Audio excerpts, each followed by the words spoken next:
Good afternoon. Bill Moore here on Radio Vision Network with another show of History for My Grandchildren.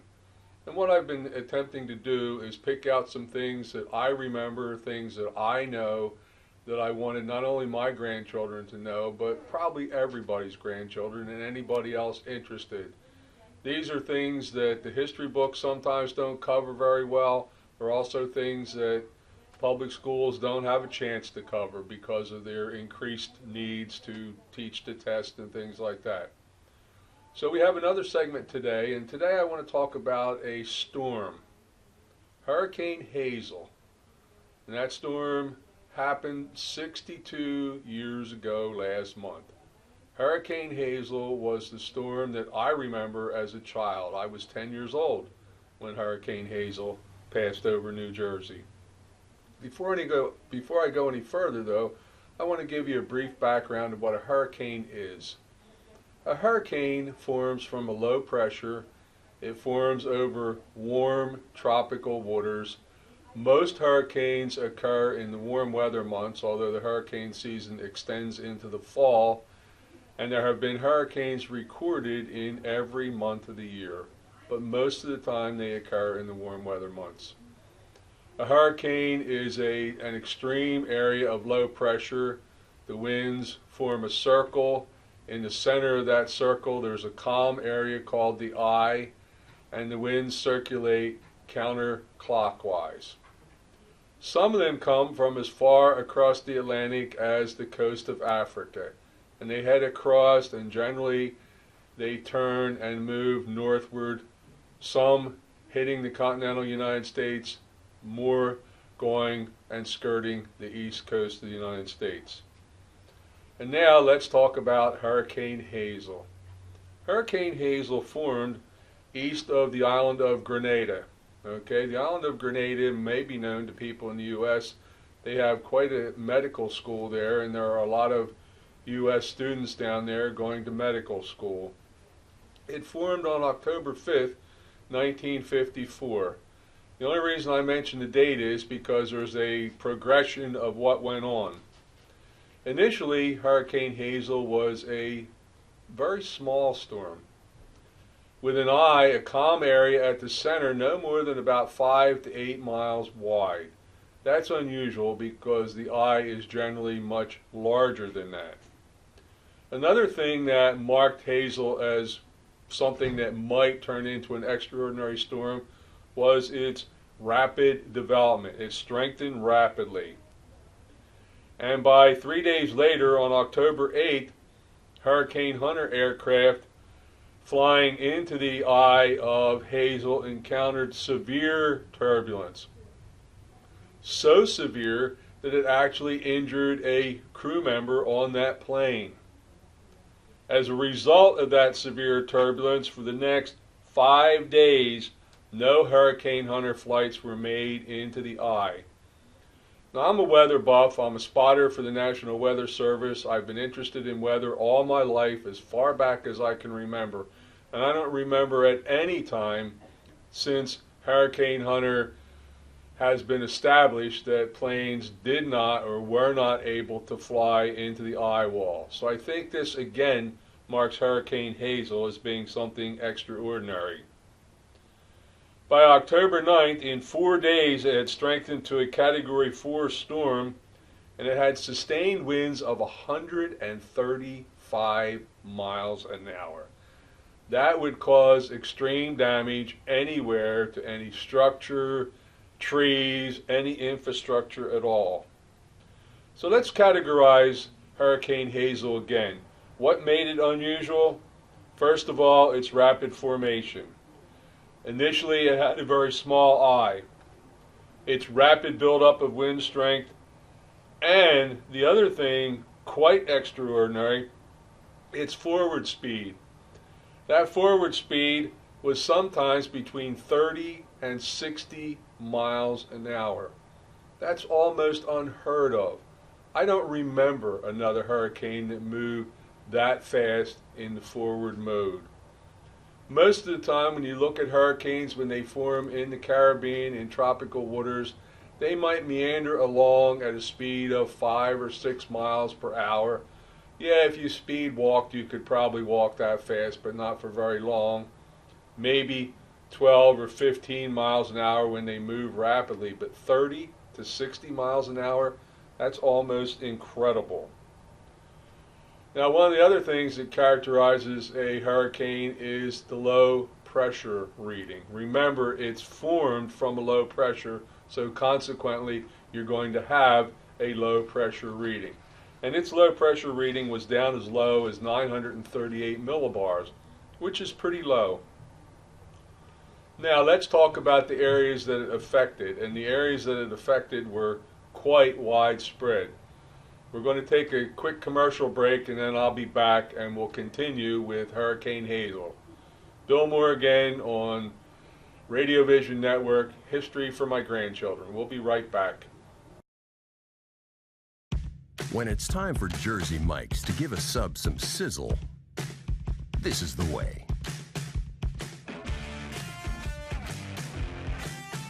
The way it's always been.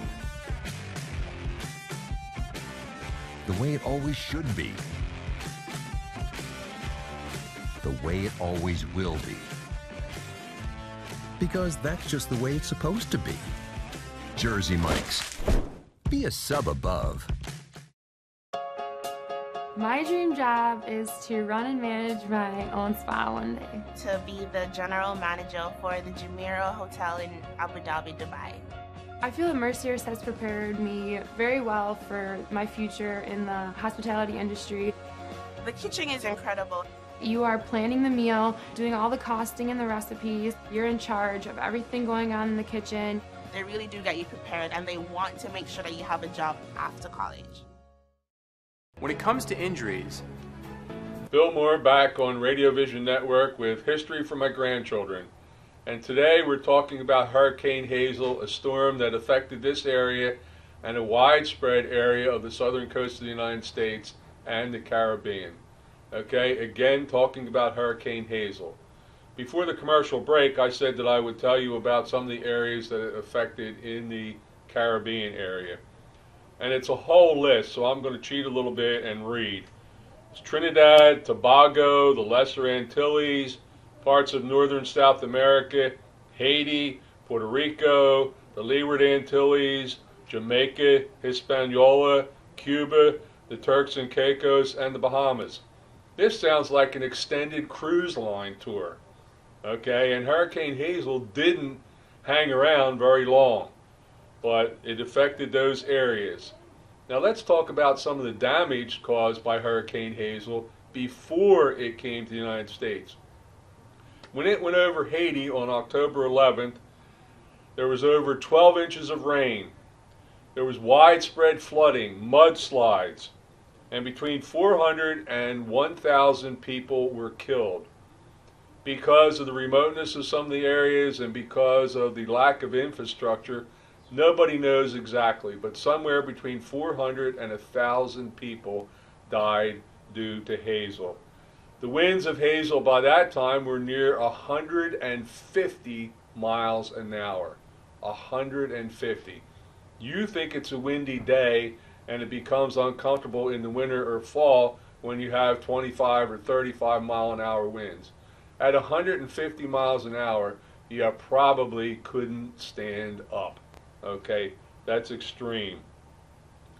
Now, what did it do to Haiti's other infrastructure? Well, 40% of the coffee trees in Haiti were destroyed.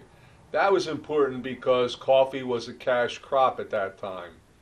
It also destroyed about half of the cacao crop. Okay, what's that? Well, guess what, boys and girls? If you like chocolate, that's what chocolate is made from. So that was serious business. Did that affect the prices of chocolate next Easter or at Christmas? I don't know, but I bet it did. I bet if we looked and researched a little bit, we could find out that it did. When it went over Cuba, the U.S. naval base at Guantanamo made extraordinary preparations for the storm. There were about 1,000 civilians on Guantanamo, contractors and civilian dependents. Remember, this was 1954, before Castro. They put those 1,000 civilians in Quonset huts. Now, Quonset huts were a temporary structure that were first used during the Second World War. But these Quonset huts weren't like those. They were heavily reinforced and heavily fortified, and they put those civilians in those Quonset huts because they knew that they would survive the terrible winds that Hazel brought. They also had every aircraft on Guantanamo Naval Base flown away to other bases out of the path of the storm so that they would not be damaged or destroyed. And any Navy surface ships were sent to sea. And you think, why would you send them out to sea? Weren't they safe in port? Well, you send them out to sea and you send them to steam out of the path of the hurricane. Now, Hazel continued north, okay? By October 13th, Hazel was affecting the southeastern Bahamas, getting close to the United States now. And people were taking a watch. The U.S. Weather Service started issuing bulletins, storm warning, hurricane watch for here and there and places south. And I imagine at that time, Florida was holding its breath. But Hazel decided to turn north. Okay, by that time, the next day, the sustained winds were 150 miles an hour. That's not a wind gust. That's the sustained winds around the eye near the center of the storm. 150 miles an hour. And I keep saying that because it's incredible wind speed. That was the wind speed that Katrina, which practically destroyed New Orleans or severely damaged New Orleans within our more recent memory. And again, by October 14th, the forward speed was 30 miles an hour. It was really moving. That's 30 miles an hour for every hour of every day, round the clock. No stops to refuel, no stops for food or anything like that. 30 miles an hour, and it's moving north. Okay, it made landfall on October 15th. That's 10 days after it formed in the Caribbean. Made landfall near a town known as Calabash in North Carolina, right about at the state line between South Carolina and North Carolina, halfway between the resort of Myrtle Beach and the city of Wilmington, North Carolina, on the Cape Fear River. What kind of damage occurred?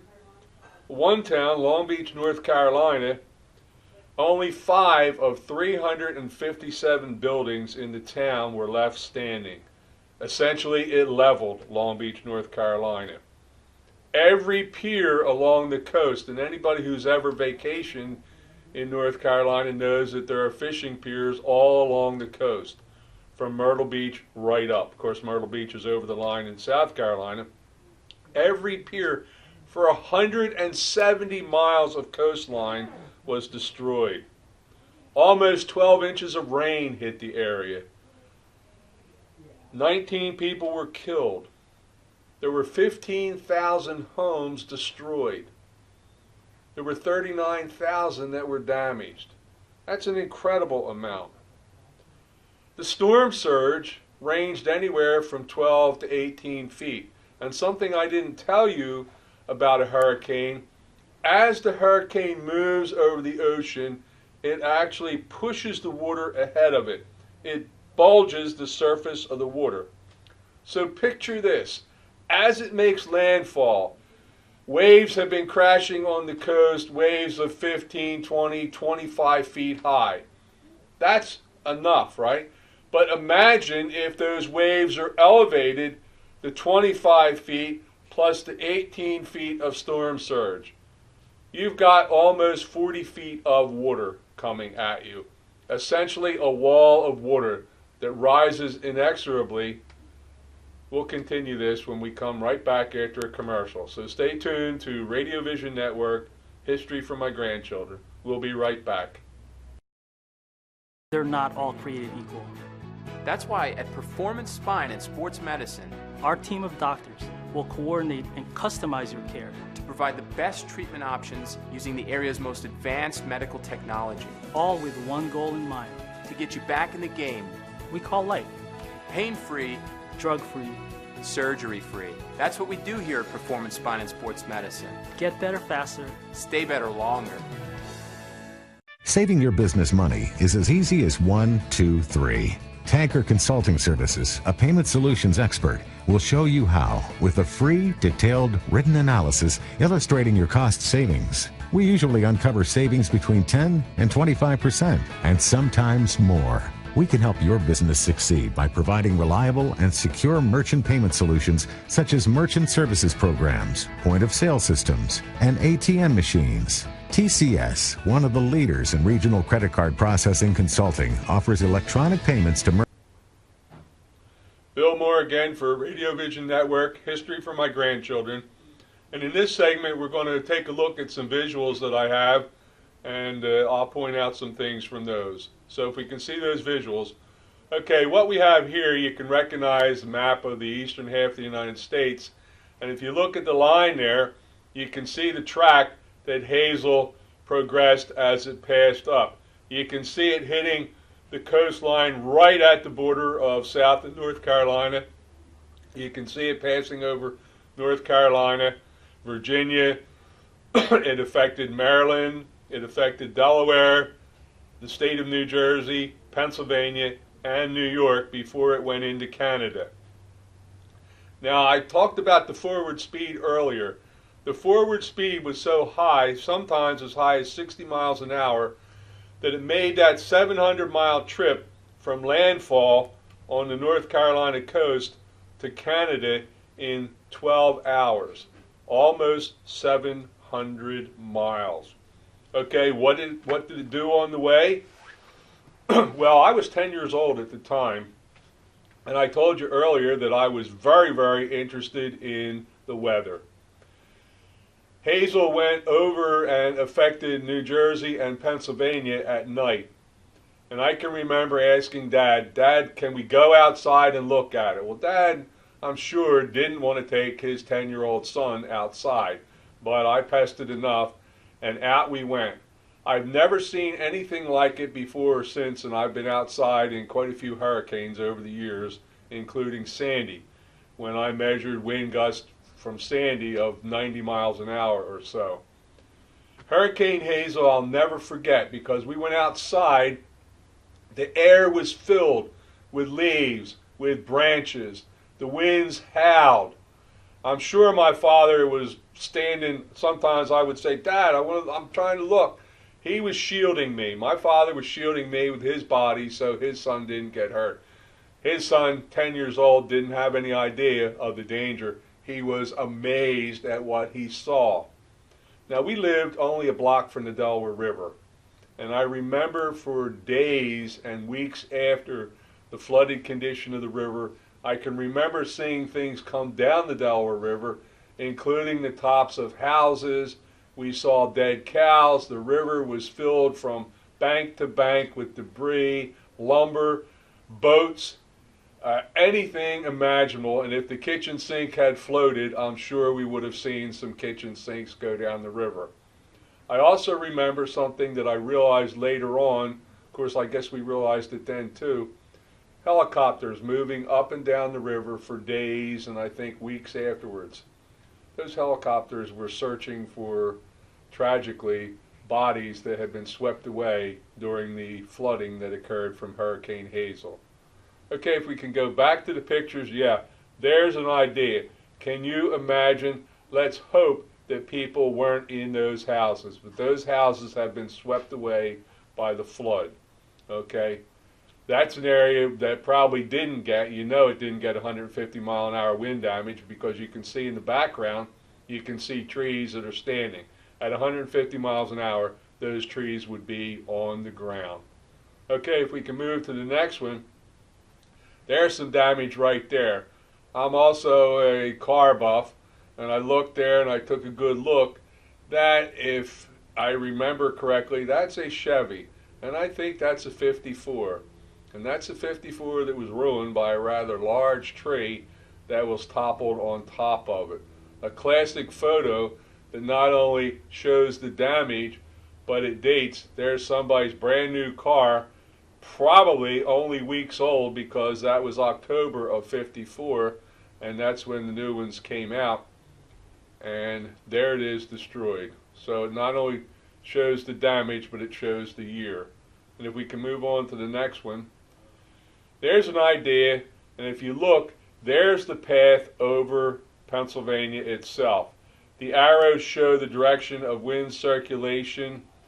The highest wind circulation in hurricane usually is the northeast quadrant, that's the top upper right quadrant. You split a hurricane into 4 equal sections that are referred to as quadrants, and the highest wind velocities usually are on that northeast quadrant. New Jersey is to the right, and New Jersey took a beating from the shore to the Delaware River. Pennsylvania, I think the eye passed somewhere near Reading, Pennsylvania, as it continued north. As it went through the Washington, D.C. area, highest winds ever recorded in Washington, D.C. were recorded as it passed through. They have not been surpassed to this day.